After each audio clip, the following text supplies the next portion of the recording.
May the holy cross be my light. Let not the dragon be my guide. Begone, Satan. Never tempt me with your vanities. What you offer me is evil. Drink your own poison. In a world of noise and distraction, have you ever thought of simply disappearing? Not to escape, but to search. Not from fear, but from a longing for something greater. 1,500 years ago, one man did exactly that, and he changed the course of history. Today, on Eternal Philosophies, we dive into the life, miracles, and legacy of Saint Benedict of Nursia, the man who turned silence into a revolution. The life of Saint Benedict, between chaos and the sacred. Imagine being born as the Roman Empire was collapsing. That was Benedict's world in Nursia around the year 480. Born into nobility, sent to Rome to study. And what did he find? Corruption, parties, violence, a city lost in itself. Instead of getting lost, he chose the opposite: isolation. He climbed the mountains of Subiaco and took refuge in a cave, living as a hermit for 3 years. 3 years of absolute silence. 3 years listening only to his own heart, and, perhaps, the voice of God. But even in silence, wisdom attracts attention. People started seeking him, some for advice, some wanting to follow him. Not everyone was ready for his discipline. Once they even tried to poison him. The legend says that when Benedict blessed the cup, it shattered in his hands. Miracle? Or the power of a life aligned with truth? Over time, Benedict founded the monastery of Monte Cassino, which would become a spiritual and cultural beacon of the Middle Ages. There, he wrote his masterpiece, The Rule. Now let's look at some miracles from the life of Saint Benedict that are recognized and celebrated by the Catholic Church. These extraordinary events highlight his holiness and enduring spiritual legacy, the miracles of Saint Benedict. Saint Benedict's life was filled with extraordinary miracles, each revealing not just his holiness, but the living presence of the divine. The poisoned cup. When Benedict became abbot of a monastery, some monks, unable to accept his discipline, decided to kill him. They secretly poisoned his wine. As was his custom, Benedict made the sign of the cross over the cup. Instantly, the glass shattered, spilling the deadly drink. Benedict calmly realized what had happened and forgave the monks, saying that the cup could not withstand the sign of life. He left the community, choosing peace over conflict. The drowning monk and the miracle of walking on water.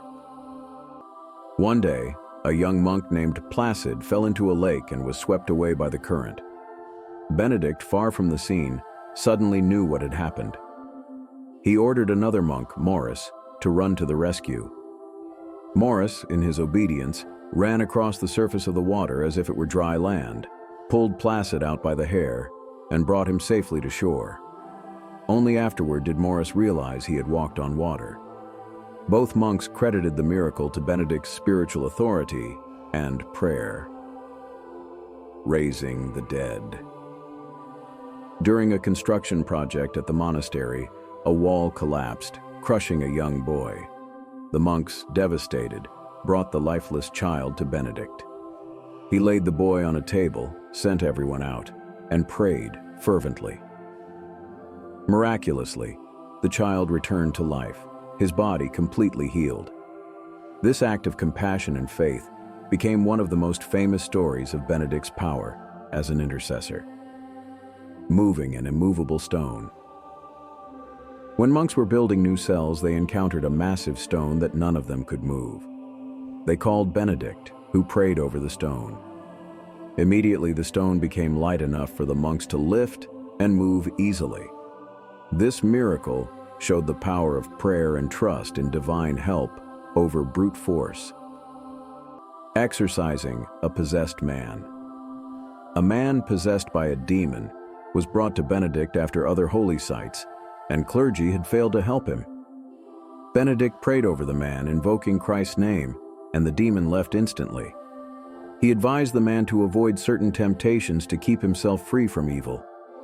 This miracle reinforced Benedict's reputation as a spiritual protector. Miraculous healing. The Roman patrician Servandus suffered from a grave illness that no doctor could cure. He sent messengers to Benedict, asking for prayers. Benedict blessed a piece of bread and sent it to Servandus.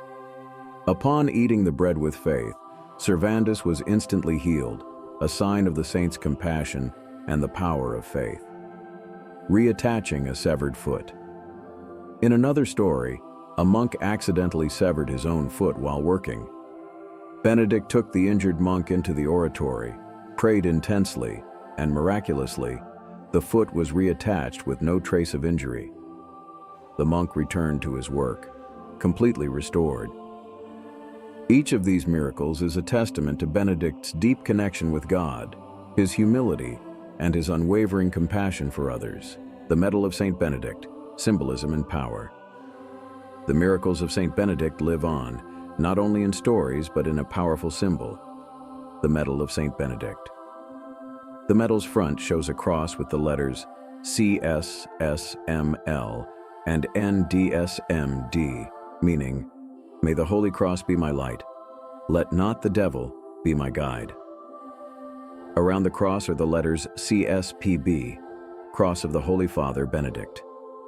The outer edge holds the Latin Vade retro Satana, nunquam suada mihi vana, sunt malaquae libas, ipse venena bibas. Begone, Satan, never tempt me with your vanities. What you offer me is evil. Drink your own poison.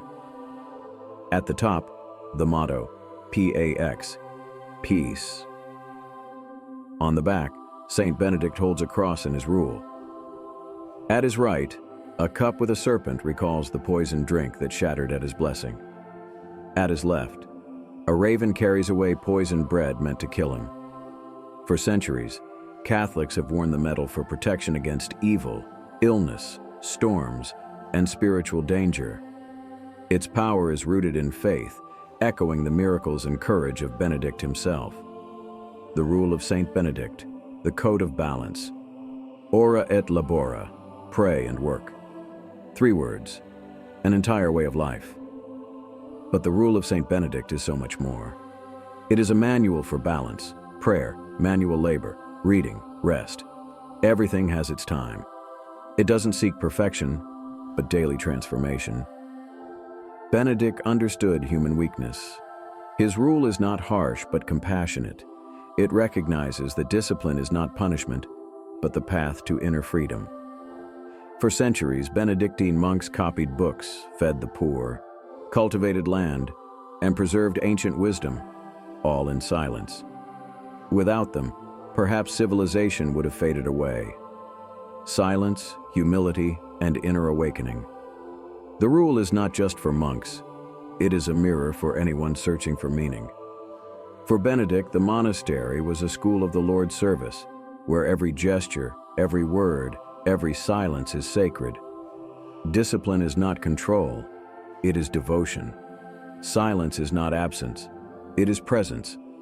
Work is not a burden, it is an offering. And you? Have you ever experienced the power of silence in your own life? Sayings of Saint Benedict, quote 1. Idleness is the enemy of the soul, and therefore the brethren ought to be employed in manual labor at certain times, at others, in devout reading. Benedict saw idleness as a spiritual danger.